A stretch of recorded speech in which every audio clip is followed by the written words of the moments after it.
ایک دفعہ حضرت بایزید بسطامی رحمۃ اللہ علیہ عید کے دن حمام سے غسل کر نکلے، گلی میں جا رہے تھے۔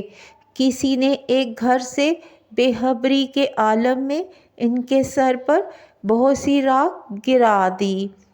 حضرت کا لباس، چہرہ مبارک اور سر کے بال راکھ آلودہ ہو گئے، لیکن آپ کی پیشانی پر شکن تک نہ آئی، بلکہ آپ نے دونوں ہاتھوں سے اپنا چہرہ مبارک صاف کیا اور خدا کا شکر ادا کرتے رہے۔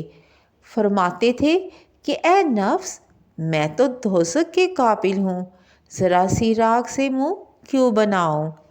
خاکساری تیری عظمت میں اضافہ کرے گی اور تکبر تجھے خاک میں ملا دے گا۔ بدمزاج مغرور سر کے بل گرتا ہے، اگر بلندی چاہتا ہے تو بلندی کی تلاش نہ کر، بلکہ عاجزی اور انکساری کو اپنا۔